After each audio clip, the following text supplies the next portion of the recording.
খাল খনন কর্মসূচি 2026 শুরু আজ। দিনাজপুরে 12 কিলোমিটার খাল পুনর্খননের মাধ্যমে উদ্বোধন করবেন প্রধানমন্ত্রী তারেক রহমান।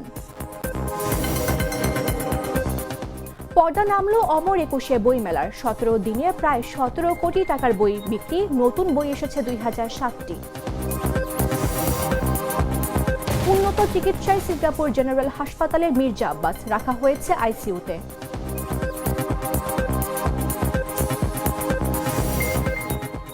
ইরানের ড্রোন কারখানায় হামলার দাবি ট্রাম্পের, তবে যুক্তরাষ্ট্রের সঙ্গে আলোচনায় বসার কারণ দেখছে না তেহরান।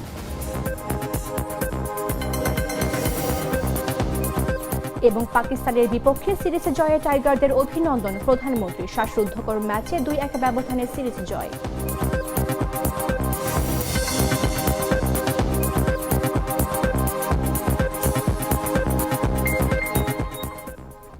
আমন্ত্রণ বেলা 11টা নিউজে। আপনাদের সাথে রয়েছে আমি মামদুহা রাইসা। বদলে ফেলেছি, এবার আপনিও বদলে ফেলুন। একবার প্রাণ গুঁড়া মশলা ব্যবহার করেই দেখুন। প্রধানমন্ত্রী তারেক রহমান সকালে দিনাজপুরের কাহারোল উপজেলায় খাল খনন কর্মসূচির উদ্বোধন করতে ঢাকা ত্যাগ করেছেন। সোমবার সকাল 8:53 প্রধানমন্ত্রী ঢাকার গুলশানে তার বাসভবন থেকে বের হন। পরে সকাল 9:06 তিনি হযরত শাহজালাল আন্তর্জাতিক বিমানবন্দরের ভিভিআইপি গেটে দিয়ে প্রবেশ করেন।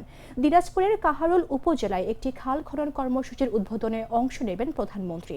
কর্মসূচি শেষে রাত 9:30টার দিকে তার ঢাকায় ফিরে আসার কথা রয়েছে। ক্ষমতায় আসার 1 মাসেরও কম সময়ের মধ্যে বিএনপি আরেকটি নির্বাচনী প্রতিশ্রুতি বাস্তবায়ন ও শুরু করেছে। নির্বাচনী ইশতেহার অনুযায়ী আজ সোমবার থেকে দেশব্যাপী খাল খনন কর্মসূচি শুরু হচ্ছে। বেলা 11:45 শাহপাড়া খাল খননের মাধ্যমে খাল খনন কর্মসূচি 2026 উদ্বোধন করবেন। দুপুর 12:30টায় সেখানে আয়োজিত জনসভায় ভাষণ দেবেন প্রধানমন্ত্রী। বিকেল 3:30টায় দিনাজপুর পৌরসভার উপশহরে শেখ ফরিদ মডেল কবরস্থানে নানা নানি ও খালার কবর জিয়ারত করবেন। বিকেল 5টায় দিনাজপুর সার্কিট হাউস চত্বরে সুধী সমাবেশ ও ইফতার মাহফিলে যোগ দেবেন। দিনাজপুর ছাড়াও এদিন দেশের 53টি জেলায় একযোগে খাল খনন কাজ আনুষ্ঠানিকভাবে শুরু হবে।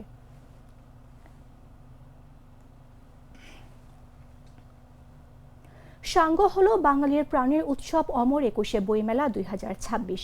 এবারের মেলায় 17 দিনে সর্বমোট 17 কোটি টাকার বই বিক্রি হয়েছে বলে ধারণা করা হচ্ছে। রোববার রাত 9টায় আনুষ্ঠানিকভাবে মেলার সমাপ্তি ঘটে। সমাপনী দিনে মেলার নতুন বই এসেছে 236টি, যা নিয়ে এবারের মেলায় মোট নতুন বইয়ের সংখ্যা দাঁড়িয়েছে 2007টি। এদিন বিকেল 3টায় বাংলা একাডেমি প্রাঙ্গণে আয়োজিত সমাপনী অনুষ্ঠানে প্রধান অতিথি হিসেবে উপস্থিত ছিলেন সংস্কৃতি বিষয়ক মন্ত্রণালয়ের মাননীয় মন্ত্রী নিতাই রায়চৌধুরী এমপি। অনুষ্ঠানে সভাপতিত্ব করেন বাংলা একাডেমির সভাপতি অধ্যাপক আবুল কাশেম ফজলুল হক। স্বাগত বক্তব্য দেন একাডেমির মহাপরিচালক অধ্যাপক মোহাম্মদ আজম এবং প্রতিবেদন উপস্থাপন করেন মেলার সদস্য সচিব ডক্টর মোহাম্মদ সেলিম রেজা।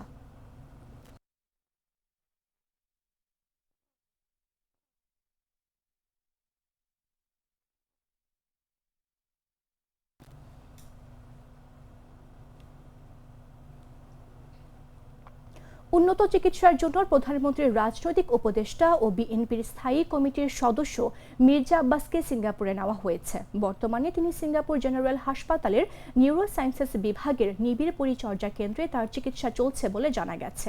রোববার রাতে বিএনপির স্বাস্থ্য বিষয়ক সম্পাদক ডাক্তার রফিকুল ইসলাম এবং সাংবাদিকদের এ তথ্য নিশ্চিত করেন। তিনি বলেন, এয়ার অ্যাম্বুলেন্সে প্রায় 3.5 ঘন্টার যাত্রা শেষে মির্জা আব্বাস নিরাপদে সিঙ্গাপুরে পৌঁছান এবং তাকে সিঙ্গাপুর জেনারেল হাসপাতালে ভর্তি করা হয়েছে। সেখানে হাসপাতালের চিকিৎসকেরা তাকে পরীক্ষা নিরীক্ষা করেছেন এবং বর্তমানে তিনি চিকিৎসকদের তত্ত্বাবধানে রয়েছেন। রফিকুল ইসলাম আরও জানান, যাত্রাপথে তার কোনো ধরনের শারীরিক জটিলতা দেখা দেয়নি। হাসপাতালে পৌঁছানোর পর চিকিৎসকেরা প্রয়োজনীয় পরীক্ষা সম্পন্ন করেছেন এবং আইসিইউতে রেখে তার নিবিড় পর্যবেক্ষণ চলছে। এর আগে রোববার বেলা 11:30টার দিকে মির্জা আব্বাসকে বহনকারী এয়ার অ্যাম্বুলেন্সটি ঢাকার হযরত শাহজালাল আন্তর্জাতিক বিমানবন্দর থেকে সিঙ্গাপুরের উদ্দেশ্যে রওনা দেয়।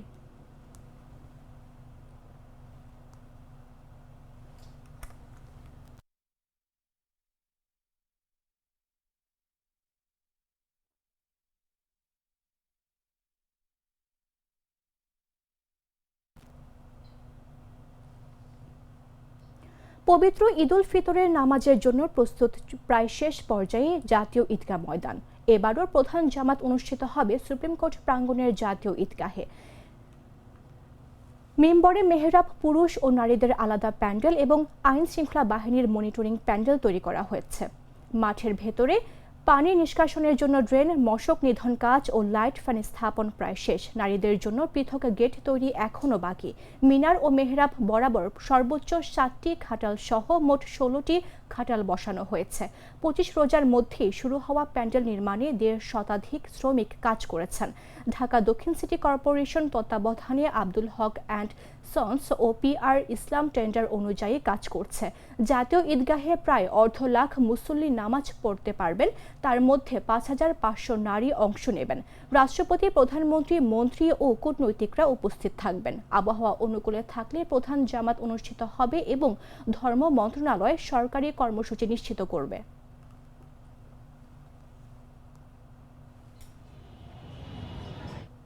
প্রতি বছরের মতো এবারও ঈদযাত্রায় ঢাকা চট্টগ্রাম মহাসড়কে তীব্র যানজটের আশঙ্কা করা হচ্ছে। বিশেষ করে ঈদের আগের দুদিন যানবাহনের চাপ বাড়লে পরিস্থিতি ভয়াবহ হতে পারে বলে মনে করছেন সংশ্লিষ্টরা।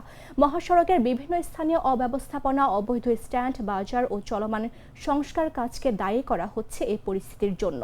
তবে ঈদে ঘরমুখো মানুষের ভোগান্তি কমাতে বিশেষ প্রস্তুতির কথা জানিয়েছে হাইওয়ে পুলিশ ও সড়ক বিভাগ। বিস্তারিত জাগরেক্স রিপোর্টে।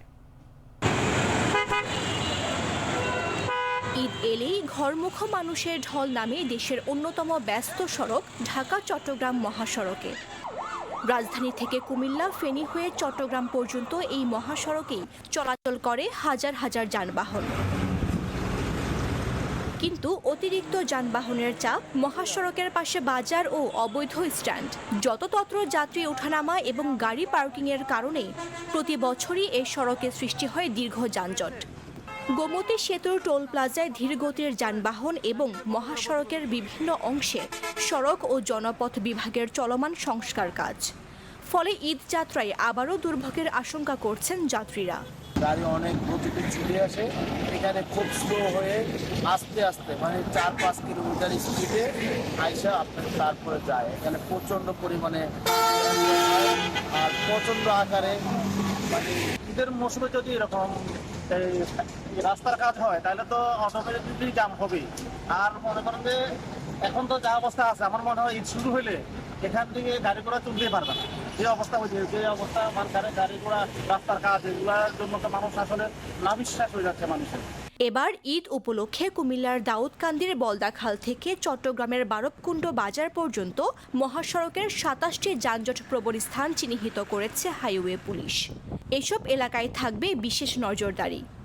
মহাসড়কের দাউদকান্দি টোল প্লাজা, গৌরীপুর বাজার, চান্দিনা বাস স্ট্যান্ড, নিমসার বাজার, পদুয়ার বাজার, বিশ্ব রোড, মিয়া বাজার, 14 গ্রাম বাজার সহ বেশ কয়েকটি এলাকায় প্রায়ই যানজট লেগে থাকে বলে জানিয়েছেন স্থানীয়রা।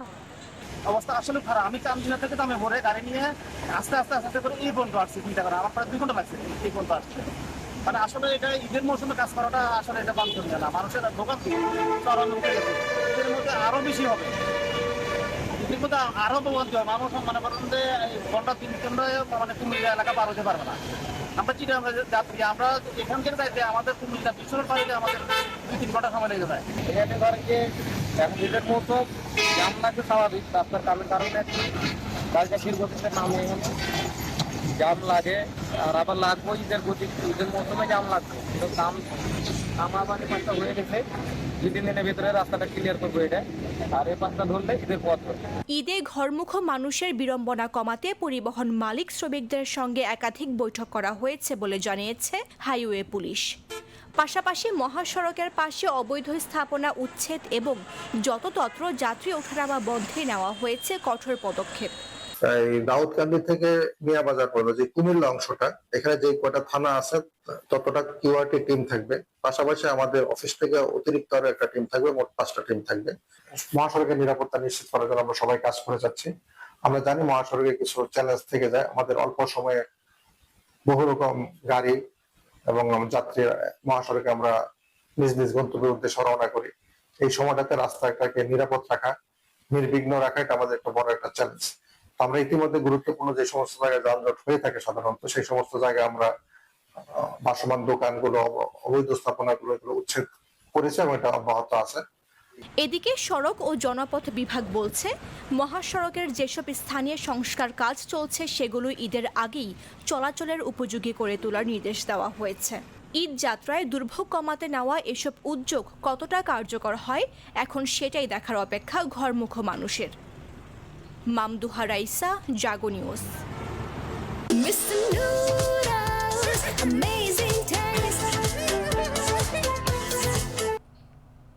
সেনাপ্রধান জেনারেল ওয়াকারুজ্জামান বলেন, আর্মি মেডিকেল কলেজ হাসপাতাল চিকিৎসা সেবায় গুরুত্বপূর্ণ ভূমিকা রাখবে। আধুনিক সুযোগ সুবিধা সম্পন্ন এই প্রতিষ্ঠান চালু হলে চিকিৎসা শিক্ষা ও চিকিৎসা সেবায় নতুন মাত্রা যোগ করবে। রোববার কুমিল্লা সেনানিবাস সংলগ্ন এলাকায় 500 শয্যা বিশিষ্ট আর্মি মেডিকেল কলেজ হাসপাতালের ভিত্তিপ্রস্তর স্থাপন করা হয়েছে। জানা যায়, কুমিল্লা সেনানিবাসের এরিয়া সদর দপ্তর কর্তৃক প্রদত্ত প্রায় 5 একর জমির ওপর আর্মি মেডিকেল কলেজের একাডেমিক কার্যক্রম আনুষ্ঠানিকভাবে শুরু হয় 2015 সালের 11 জানুয়ারি। এরপর অবকাঠামোগত উন্নয়নের অংশ হিসেবে সেনাবাহিনীর নিজস্ব অর্থায়নে সেনানিবাস সংলগ্ন প্রায় 7.7 একর জমির ওপর কলেজটির স্থায়ী ক্যাম্পাস নির্মাণ করা হয়েছে। সেনাপ্রধানের আনুষ্ঠানিক উদ্বোধনের মধ্য দিয়ে এই স্থায়ী ক্যাম্পাসের কার্যক্রম পূর্ণাঙ্গভাবে শুরু হলো। একই সঙ্গে কলেজের পাশে 500 শয্যা বিশিষ্ট আধুনিক হাসপাতাল নির্মাণের ভিত্তিপ্রস্তর স্থাপন করা হয়, যা ভবিষ্যতে চিকিৎসা সেবা সম্প্রসারণে গুরুত্বপূর্ণ অবদান রাখবে। বর্তমানে আর্মি মেডিকেল কলেজ কুমিল্লায় প্রায় 250 জন শিক্ষার্থী অধ্যয়নরত রয়েছে। প্রতিষ্ঠার পর থেকে এখন পর্যন্ত 6টি ব্যাচ থেকে 283 জন শিক্ষার্থী সফলভাবে চিকিৎসক হিসেবে উত্তীর্ণ হয়ে দেশে ও বিদেশে কর্মরত রয়েছেন।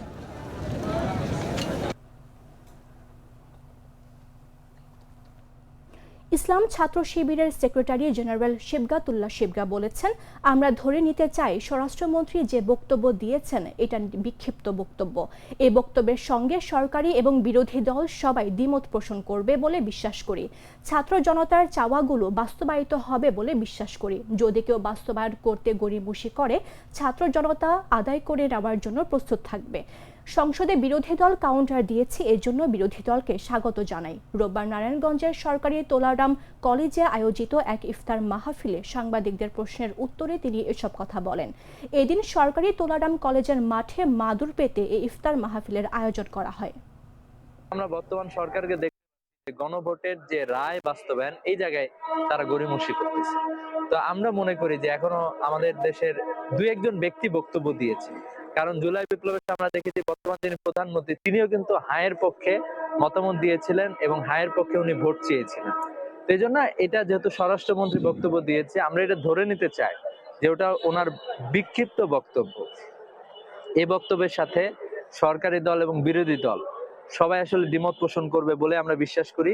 ছাত্র জনতার যে চাওয়া ছিল, এই জায়গায় অনেকগুলো চাওয়া ছিল, অনেকগুলো সংস্কার এখানে নিশ্চিত হওয়ার কথা ছিল। ছাত্র সংস্থার চাওয়াগুলো বাস্তবায়িত হবে, আমরা সেই প্রত্যাশা রাখি। আর যদি কেউ বাস্তবায়ন করতে গড়িমসি করে, আমরা বিশ্বাস করি যে তারা বাস্তবায়ন করবে। যদি না করে, তাহলে ছাত্র জনতা এটা আদায় করে নেওয়ার জন্য প্রস্তুত থাকবে বলে আমাদের বিশ্বাস। ঝিনাইদহ সদর উপজেলার গান্না ইউনিয়নের জামাত বিএনপি সংঘর্ষে আহত কৃষক দল নেতার মৃত্যু নিয়ে জামাত ইসলামী নির্লজ্জ মিথ্যাচার করছে বলে দাবি করেছে ঝিনাইদহ জেলা বিএনপি। একই সঙ্গে জামাতের চিহ্নিত সশস্ত্র ক্যাডারদের হামলায় কৃষক দল নেতা তরু মুন্সি নিহত হয়েছেন বলেও দাবি করা হয়। রোববার ঝিনাইদহ জেলা বিএনপির কার্যালয়ে সংবাদ সম্মেলনে এসব দাবি করে জেলা বিএনপির শীর্ষ নেতারা। সংবাদ সম্মেলনে লিখিত বক্তব্য পাঠ করেন সদর উপজেলা বিএনপির সভাপতি মুন্সি কামাল আজাদ পান্নু। এ সময় জেলা বিএনপির সভাপতি অ্যাডভোকেট এম এম মজিদ, সাধারণ সম্পাদক জাহিদুজ্জামান মনা, সিনিয়র যুগ্ম সাধারণ সম্পাদক আব্দুল মজিদ বিশ্বাস, এম শাহজাহান পৌর বিএনপির সভাপতি মাহবুবুর রহমান শেখর, সদর উপজেলা বিএনপির সাধারণ সম্পাদক আলমগীর হোসেন আলম সহ জেলা বিএনপি ও অঙ্গ সহযোগী সংগঠনের নেতাকর্মীরা উপস্থিত ছিলেন। লাশ নিয়ে মিছিল করেছি, এটা আমাদের একজন সহকর্মী মারা গেছে, স্বাভাবিকভাবেই সহকর্মীরা ক্ষুব্ধ, চাই আমরা লাশ নিয়ে মিছিল করেছি, আমরা বিচার দাবি করেছি। অবশ্যই সরকারের বাইরেও দল আছে, আমাদের রাজনৈতিক বিবেচনা আছে। আমরা সরকারি দল হলেও আমরা এই প্রশাসনের কাছে এই বিচার ব্যবস্থার কাছে আমরা বিচার দাবি করছি। ঠিক আছে, পাশাপাশি আমরা অবশ্যই প্রত্যাশা করি আমরা গণতান্ত্রিক সরকারের নির্বাচিত সরকার তারা সুষ্ঠু নিরপেক্ষভাবে, আমরা কোনো পক্ষপাতিত্ব বিচার না, সুষ্ঠু নিরপেক্ষভাবে আমরা বিচারের দাবি করছি। বাছাইকৃত লাল সরিষার দানা থেকে তৈরি হয় প্রাণ সরিষার তেল, আসল ঝাঁঝে আসল স্বাদে। জানাবো আন্তর্জাতিক সংবাদ।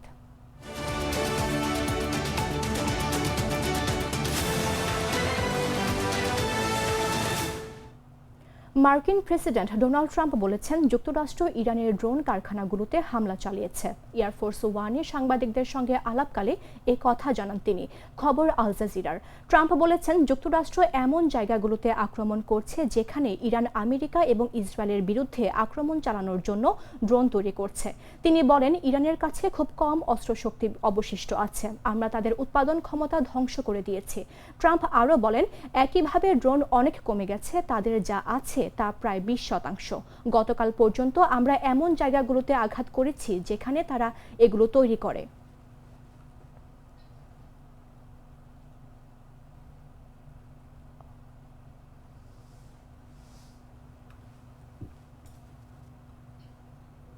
এদিকে মার্কিন প্রেসিডেন্ট ডোনাল্ড ট্রাম্প ইরান যুদ্ধের ইতি টানতে চুক্তি করতে চায় বলে দাবি করলেও তেহরান এই বিষয়ে ভিন্ন অবস্থান নিয়েছে। ইরানের পররাষ্ট্রমন্ত্রী আব্বাস আরাঘচি বলেছেন যুক্তরাষ্ট্রের সঙ্গে আলোচনায় বসার কোনো কারণ দেখছে না তার দেশ।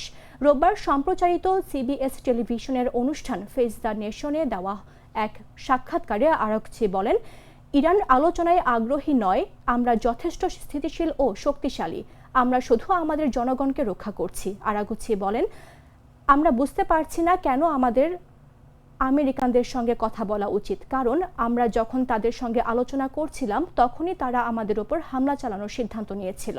তিনি যোগ করেন আমেরিকানদের সঙ্গে কথা বলে আমাদের কোনো ভালো অভিজ্ঞতা নেই। এর আগে শনিবার প্রেসিডেন্ট ট্রাম্প বলেছেন ইরান যুদ্ধ শেষ করতে একটি চুক্তি করতে চায়, তবে বর্তমান শর্তে তিনি কোনো চুক্তি করতে প্রস্তুত নন বলে জানান, যদিও তিনি এ বিষয়ে বিস্তারিত কিছু বলেননি। আরাঘচি বলেন আমরা কখনো যুদ্ধবিরতির জন্য অনুরোধ করিনি, এমনকি আলোচনার জন্য কখনো অনুরোধ করিনি।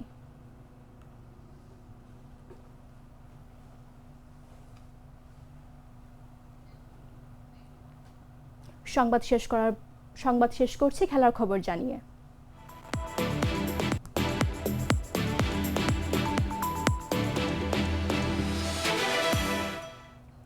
মিরপুর শেরেবাংলা জাতীয় ক্রিকেট স্টেডিয়ামে পাকিস্তানের বিরুদ্ধে শ্বাসরুদ্ধকর লড়াইয়ের জয় এবং সিরিজ নির্ধারণী ওয়ানডে সিরিজে 2-1 ব্যবধানে জেতায় বাংলাদেশ ক্রিকেট দলকে উষ্ণ অভিনন্দন জানিয়েছেন প্রধানমন্ত্রী তারেক রহমান। রোববার রাতে এক অভিনন্দন বার্তায় প্রধানমন্ত্রী এই ঐতিহাসিক জয়ের জন্য খেলোয়াড়, কোচ ও ক্রিকেট সংশ্লিষ্ট সকলকে শুভেচ্ছা জানান। বিবৃতিতে প্রধানমন্ত্রী বলেন বাংলাদেশের সাহসী তরুণীরা পাকিস্তানের বিরুদ্ধে আজকের শ্বাসরুদ্ধকর ম্যাচে 11 রানের জয়ে 2-1 ব্যবধানে ওয়ানডে সিরিজ জিতে প্রমাণ করেছে ঐকান্তিক এবং ঐক্যবদ্ধ প্রচেষ্টা থাকলে জয় ছিনিয়ে আনা সম্ভব। বাংলাদেশ ক্রিকেট দলের এই নজরকাড়া পারফরম্যান্স পুরো জাতিকে গর্বিত করেছে। প্রধানমন্ত্রী আরও আশা প্রকাশ করে বলেন বাংলাদেশের তরুণদের এই সাফল্যের জয়যাত্রা আগামীতেও অব্যাহত থাকবে এবং বিশ্ব ক্রিকেটে বাংলাদেশের অবস্থান আরও সুদৃঢ় হবে।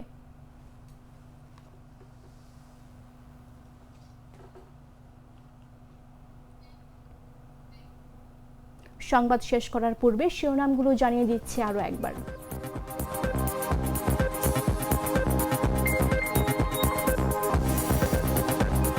খাল খনন কর্মসূচি 2026 শুরু আজ। দিনাজপুরে 12 কিলোমিটার খাল পুনর্খননের মাধ্যমে উদ্বোধন করবেন প্রধানমন্ত্রী তারেক রহমান।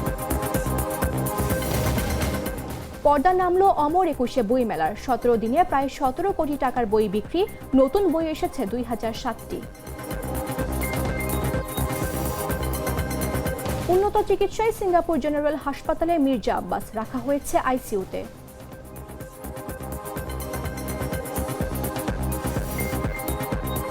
ইরানের ড্রোন কারখানায় হামলার দাবি ট্রাম্পের, তবে যুক্তরাষ্ট্রের সঙ্গে আলোচনায় বসার কারণ দেখছে না তেহরান।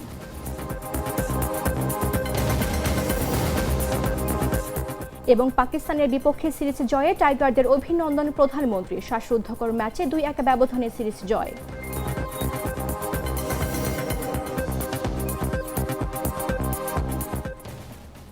দর্শক, এই ছিল এখনকার মতো। প্রতি মুহূর্তে সর্বশেষ খবর জানতে ভিজিট করুন jagonews24.com। ফলো করুন আমাদের ভেরিফাইড ফেসবুক পেজ এবং সাবস্ক্রাইব করুন জাগো নিউজের ইউটিউব চ্যানেল। ধন্যবাদ সবাইকে।